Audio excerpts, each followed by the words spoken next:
यह कथा है एक महान सम्राट की जो इतना शक्तिशाली था कि उसकी विजय पताका चारों दिशाओं में फहराती थी। उसकी सेनाएं भूखे भेड़ियों के समान अपने राजा के आदेश का इंतजार करती थीं कि कब उन्हें आदेश मिले और वह किसी भी सभ्यता का समूल नाश कर दें। यह कथा है विश्व के महान सम्राट नबूकदनेस्सर की, जो बेबीलोन का राजा था। इस राजा की शक्ति का अंदाजा इसी बात से लगाया जा सकता है कि इसने मिस्र के सम्राट फराओ को, जो स्वयं को ईश्वर समझता था, उसे भी पैरों के तले रौंद कर रख दिया था। इसकी महान सेना के सामने विश्व के महान देश भी बौने साबित हो रहे थे, चाहे वह सिकंदर महान से पहले का यूनान हो या महायोद्धाओं का शहर असीरिया। हर देश, हर प्रांत में नबूकदनेस्सर की महान सेना के नाम का आतंक था। बड़े बड़े देश, सभ्यताएं बस बेबीलोन का नाम सुनकर ही भय से कांप जाती थी। इसके शासन में बेबीलोन विश्व का शिरोमणि देश था। बेबीलोन के भव्यता के शिखर पर पहुंचा दिया गया था। शहर में चौड़ी चौड़ी सड़कें थीं, सोने से जड़ी हुई मूर्तियां थीं, सुंदर महल थे। वहां की दीवारें औसत से बहुत ऊंची थीं। शहर में पानी की कमी को पूरा करने के लिए नहर को शहर के बीच से बहाया गया था। शहर खूबसूरत बगीचों से घिरा था। राजा ने अपनी पत्नी के लिए एक ऐसा बगीचा बनवाया था जो खूबसूरत फूलों से घिरा था। यह बगीचा एक बड़े महल में बनवाया गया था। देखने वालों को ऐसा लगता था कि पौधे महल में झूल रहे हैं। फूलों की सुगंध से पूरा बगीचा सराबोर रहता था। देखने वाले उसे देखकर स्वर्ग की कल्पना करने लगते थे। आज के आधुनिक समय में उस बगीचे को बेबीलोन के हैंगिंग गार्डन का नाम दिया गया। उसे विश्व के 7 धरोहरों में शामिल किया गया। राजा के ये सभी कार्य देखते हुए उसके प्रांत की प्रजा उसे ईश्वर तुल्य समझने लगी थी, और राजा को भी ऐसा लगता था कि वह बहुत शक्तिशाली है, वह सर्वोच्च है, वह जब चाहे किसी भी सभ्यता का समूल नाश कर सकता है, किसी भी देश को वीरान कर सकता है। उसमें घमंड आ गया था। वह किसी को भी अपने से ऊपर नहीं समझता था। उसे लगता था कि वही सर्वोच्च है, वही सर्वशक्तिमान है। पर वह यह भूलने लगा था कि एक ऐसी शक्ति भी है जो सबसे सर्वोच्च है, जो मानवीय सोच से परे है। वह शक्ति जिसने स्वयं सृष्टि की रचना की है। जब जब मनुष्य अपनी शक्ति में अंधा होकर अपनी हदें पार करता है, तब तब वह शक्ति हस्तक्षेप करके अपनी उपस्थिति दर्ज कराती है, जिसे हम ईश्वर कहते हैं। जी हाँ, परम ईश्वर। According to Bible book of Daniel chapter 4 के अनुसार, रात को जब सम्राट अपने सोने जड़ित महल में अपने शाही पलंग पर सो रहा था, तो उसके घमंड के कारण स्वयं परमेश्वर ने उसे चेतावनी दी। चेतावनी उसे सपने के रूप में दिखाई गई थी। उसका सपना बहुत विचित्र था, रहस्यमयी था। सम्राट की आंख रात को ही खुल गई। वह बहुत विचलित था, घबरा रहा था, क्योंकि उसका सपना बहुत ही अजीब था। उसे लग रहा था कि कोई आए और उसके सपने के रहस्य से पर्दा उठा दे।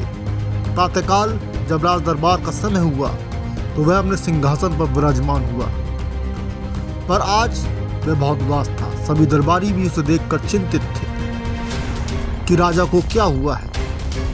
राजा ने दरबार की कार्रवाई को रोकते हुए एक आदेश जारी किया कि तुरंत शहर के सभी ज्ञानवान पंडितों को, ज्योतिषियों को बुलवाया जाए। सभी दरबारी सोचने लगे कि आते ही राजा ने आखिर क्यों ज्योतिषियों को बुलवा लिया, ऐसी क्या विपत्ति राज्य पर आ गई। सभी सोचने लगे, हमारे राजा तो स्वयं ईश्वर हैं, उनके रहते क्या विपदा आ सकती है, जिन्होंने ज्योतिषियों को बुलवाया। उधर राजा के आदेश के अनुसार प्रांत के सभी पंडित ज्योतिषियों को दरबार में उपस्थित किया गया। तब सम्राट ने अपना सपना उन्हें बताया और कहा कि अपने ज्ञान का प्रयोग करते हुए उसके रहस्य से पर्दा उठाएं। पर कोई भी उसके सपने का अर्थ नहीं बता पा रहा था। तभी दरबार में डैनियल नामक यहूदी व्यक्ति, जो कि शासन में सर्वोच्च पद पर था, उसका आगमन हुआ। राजा ने जैसे ही उसे देखा, उसके चेहरे की सारी परेशानी समाप्त हो गई। वह जानता था कि डैनियल ही वह व्यक्ति है जो संसार में सभी भेदों से पर्दा उठा सकता है। डैनियल एक यहूदी गुलाम था, पर वह बेबीलोन साम्राज्य के सर्वोच्च पद पर विराजमान था। आपके जहन में कई सवाल होंगे कि आखिर मांजरा क्या है। डैनियल एक गुलाम था तो उसे कैद में होना चाहिए, ना कि सर्वोच्च पद पर। राजा के हजारों कर्मचारी थे, पर वह डैनियल को देखते ही पहचान गया। और सबसे बड़ा सवाल यह है कि राजा को क्यों लगा कि पूरे विश्व में डैनियल ही है जो सभी भेदों से पर्दा उठा सकता है। क्या राजा के साथ पहले भी कुछ आश्चर्यजनक घटा था जिसमें डैनियल ने उसकी सहायता करी थी? इन सारे सवालों के जवाब आपको हमारे पिछले वीडियोस में मिल जाएंगे, जो हमारे चैनल पर पहले से उपलब्ध हैं। जब डैनियल दरबार में पहुंचा तो उन्होंने सम्राट का अभिवादन किया। कहा, हे सम्राट, आप चिरंजीवी रहें, मेरा अभिवादन स्वीकार करें। सम्राट के चेहरे पर मुस्कुराहट थी, परेशानी के भाव समाप्त हो चुके थे। तब सम्राट ने कहा, हे डैनियल, मेरे देवता के नाम पर तुम्हारा नाम बेलशस्सर रखा गया है और तुम में पवित्र ईश्वरीय आत्मा वास करती है। तुम किसी भी सवाल से, रहस्य से नहीं घबराते, इसलिए तुम मेरे सपने का अर्थ मुझे बता दो। तब सम्राट ने डैनियल को अपना सपना बताया। सम्राट ने कहा, हे डैनियल, जब रात को मैं सो रहा था तब मैंने देखा कि पृथ्वी के बीचों बीच एक पेड़ लगा है। उसकी ऊंचाई बहुत ऊंची है। पेड़ बड़ा होते होते स्वर्ग तक पहुंच गया। वह इतना बड़ा हो गया कि पृथ्वी के छोर से भी देख पड़ता था। उसके पत्ते सुंदर थे, उसमें बहुत फल लगे थे, उसमें सभी के लिए भोजन था। मैदान के पशु उसके नीचे छाया में रहते थे। आकाश के पक्षी उस पर बसेरा करते थे और भोजन ग्रहण करते थे। और तभी मैंने देखा कि स्वर्ग से एक दूत उतर आया और उसने पुकार कर कहा, इस पेड़ को काट डालो, इसकी डालियां छाट दो, इसके पत्ते झाड़ दो, इसके सारे फल छितरा दो। सभी पक्षी जो उस पेड़ पर बसेरा करते हैं उड़ जाएं, पशु जो उसकी छाया में रहते हैं हट जाएं, पर इसके ठूंठ को जड़ समेत भूमि पर छोड़ दो और ठूंठ को लोहे व पीतल की पेड़ियों से बांध दो, जिससे इसका ठूंठ हरी घास के बीच में रहे। वह आकाश की ओस से भीगा करे और भोजन के लिए पशुओं के साथ सहभागी हो। इसका मन बदल जाए, मनुष्य सा ना रहे परंतु पशु सा बन जाए। उस पर 7 काल बीतेंगे। यह आज्ञा स्वर्गदूत के निर्णय से और पवित्र लोगों के वचन से निकली है। जो जीवित है वह जान ले कि परम प्रधान परमेश्वर ही मनुष्यों में प्रभुता करता है। वह प्रभुता जिसे चाहता उसे देता है। छोटे से छोटे से मनुष्य को भी उस पर नियुक्त कर सकता है। हे डैनियल, यह मेरा सपना था। अब तुम ही इसका अर्थ मुझे बता सकते हो। यह सुनते ही डैनियल बहुत घबरा गया, क्योंकि वह जानता था यह पवित्र परमेश्वर की सम्राट को सीधी चेतावनी थी। वह जानता था कि परम प्रधान परमेश्वर का फैसला था, जो सम्राट पर किसी भी पल, किसी भी घड़ी, किसी भी समय घट सकता था। यह सोचकर डैनियल चुप था। उसके मुंह से शब्द नहीं निकल पा रहे थे। वह बहुत मायूस था। सम्राट की चिंता उसे सताए जा रही थी।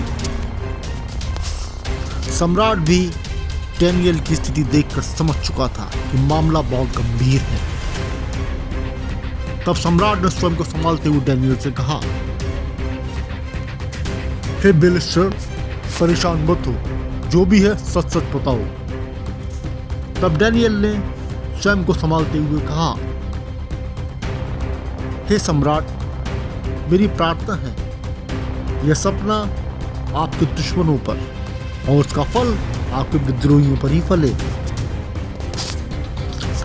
हे सम्राट, जिस पेड़ को आपने देखा था जो स्वर्ग तक ऊंचा था, उस पर बहुत फल लगे थे जो सबका भोजन थे, जिसकी डालियों पर पक्षी बसेरा करते थे, जिसकी छाया में धरती के पशु रहते थे। वह पेड़ कोई और नहीं वरन स्वयं आप हैं, क्योंकि आप महान हैं, आप सर्वशक्तिशाली हैं। आपकी प्रसिद्धि पृथ्वी के छोर तक फैली है। और हे सम्राट, आपने देखा कि एक स्वर्गदूत जो स्वर्ग से उतर आया पुकार कर कहा कि पेड़ को काट डालो, उसके फल छितरा दो, पेड़ को झाड़ दो, उसके ठूंठ को जड़ समेत धरती में छोड़ दो, उसे पीतल व लोहे की बेड़ी से बांध दो ताकि वह हरी घास के बीच में रहे और 7 काल तक उससे भीगे। जंगल के पशुओं के संग सहभागी हो। इसका अर्थ यह है, परम प्रधान परमेश्वर ने ठाना है।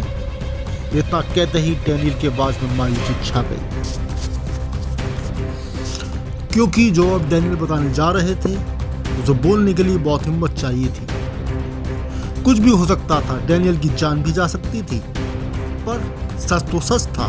तो डैनियल ने लंबी सांस लेकर बताना आरंभ किया और कहा, हे राजा, मनुष्यों के बीच से आप निकाल दिए जाएंगे और आप मैदान के पशुओं के संग रहेंगे।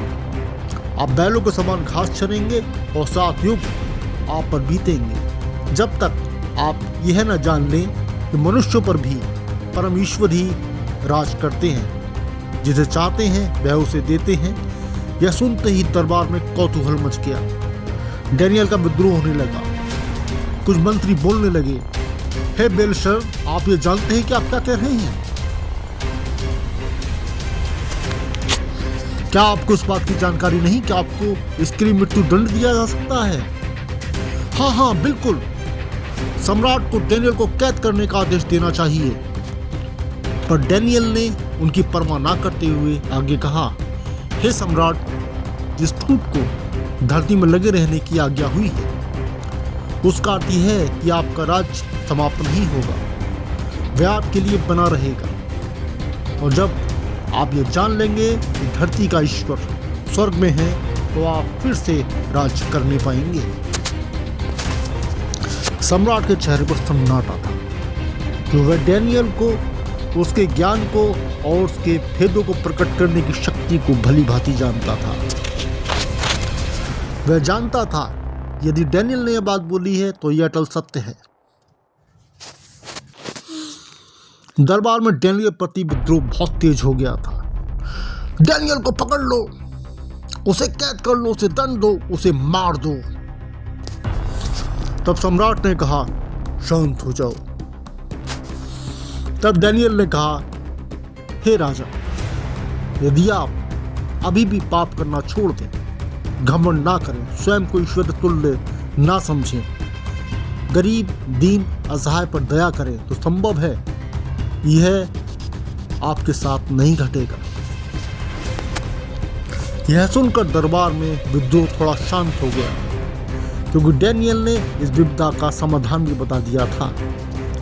समय बीतता गया। अब सम्राट पहले से बहुत सुधर चुका था। वह सभी कार्य करने लगा जो धार्मिकता से भरे थे। जब समय के साथ सब सामान्य हो गया, पर मनुष्य जब भी आनंदमय होता है, आनंद का जीवन जीता है, तो उसमें पाप आ ही जाता है। और घमंड का बीज तो पहले से ही सम्राट में पनप चुका था। 1 वर्ष के पश्चात सम्राट फिर से वही कार्य करने लगा जिसको उसे करने के लिए डैनियल ने मना किया था। उसे लगता था ये घटना जो सपने में दिखाई दी थी वह मात्र सपना ही तो था।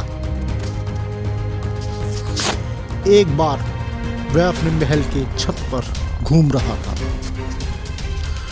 उसके मन में ख्याल आया कि इस बेबीलोन को उसने केवल अपने बाहुबल से ही प्राप्त किया है। इसे केवल उसने ही धरती का सबसे सुंदर व शक्तिशाली देश बनाया है। उसके बराबर कोई दूसरा शक्तिशाली व्यक्ति नहीं है। वह धरती पर एक देवता के बराबर ही तो है। वह बहुत प्रसन्न था। वह बेबीलोन को देखकर मुस्कुरा रहा था, घमंड से हंस रहा था। तभी एक घटना अंजाम लेने वाली थी। वह घटना जो सब कुछ बदल देने वाली थी। वह घटना जिससे धरती के सबसे शक्तिशाली सम्राट को भी एहसास होने वाला था कि एक शक्ति और है जो उससे भी शक्तिशाली है, जिसके आगे उसकी औकात फूल के तड़ के बराबर भी नहीं है। क्योंकि जो घटना उसने अपने सपने में देखी थी वह साकार रूप लेने वाली थी। सम्राट के मन के विचार उसके शब्दों का रूप लेने लगे थे। वह अपनी बड़ाई करने लगा था। वह जोर जोर से अट्टहास लगा लगा कर हंस रहा था। वह भूल गया था कि डैनियल ने उसे दीन बनने को कहा था। शायद उसे लग रहा था कि उसने मात्र एक सपना ही तो देखा है और सपने का कोई तत्व नहीं होता। तभी आकाश का रंग बदल गया। उसे एक भारी शब्द सुनाई दिया, हे राजा नबूकदनेस्सार, तुम्हारे विषय में यह आज्ञा निकली है कि राज्य जिस पर तुम्हें बहुत घमंड है वह तुम्हारे हाथ से निकल चुका है। तुम मनुष्यों के बीच से निकाल दिए जाओगे। तुम मैदान के पशुओं के संग रहोगे, उनके संग घास चरोगे और 7 काल तुम पर बीतेंगे, जब तक तुम यह न जान लो कि मनुष्य के राज्य में भी परम प्रधान परमेश्वर ही राज्य करते हैं। जिसे चाहते हैं वह उसे देते हैं। उसी समय एक अद्भुत घटना घटी। सम्राट एक सामान्य मनुष्य था, अब वह असामान्य व्यवहार करने लगा था। उसका दिमाग शून्य में जा रहा था। वह उसके नियंत्रण में नहीं था। उसका शरीर बदलने लगा था। उसकी चमड़ी सख्त हो रही थी। उसके बाल लंबे होने लगे थे। उसके कानों में अजीब सा शोर होने लगा था। उसका शरीर फैलने लगा था। उसके रत्न जड़ित कपड़े, उसके शानदार बैंगनी वस्त्र फटने लगे थे। वह अपने आभूषण नोच रहा था। वह जोर जोर से चिल्लाया और उसकी आवाज मनुष्य की नहीं थी, वह जानवर की थी। यह सुनकर उसके सैनिक बदहवास हालत में उस महल की छत की ओर दौड़े। उनकी आंखें फटी की फटी रह गईं, क्योंकि उनकी आंखों के सामने एक अजीब सा जीव खड़ा था, जिसका रूप मनुष्य और जानवर का था। वही सेना, वही कर्मचारी जो उसे अपना ईश्वर मानते थे, अब उससे घबराए हुए थे। सैनिकों ने अपने हथियार उसे नष्ट करने के लिए निकाल लिए। उनकी नजरों में नफरत थी। राजा जो एक जानवर में बदल चुका था, वह जोर जोर से चिल्ला रहा था। वह अपने नियंत्रण में नहीं था। वह उधर उधर भागने लगा। सभी सैनिक जो उसे पलकों पर बिछाए रखते थे, अब उससे घबराए हुए थे। उसे महल से भगाने की कोशिश कर रहे थे और सारे सैनिकों ने उसे घेर कर जंगल की ओर भगा दिया। अब राजा अपने महल को छोड़कर जंगल में रहने लगा था। पूरे साम्राज्य में सन्नाटा पसर चुका था, क्योंकि उनका राजा अचानक महल से गायब हो गया था। सारी सेना उसकी खोज में लग गई। सभी के दिमाग में एक ही ख्याल आ रहा था, कहीं उस भयानक जीव ने राजा को नष्ट तो नहीं कर दिया। वही राजा जो कभी सोने के बर्तनों में खाता था, वही राजा जो कभी सोने के पलंग पर सोता था, उसके एक इशारे पर देश सभ्यता का नामो निशान मिटा दिया जाता था। वह अब जंगल में घास खाने को मजबूर था।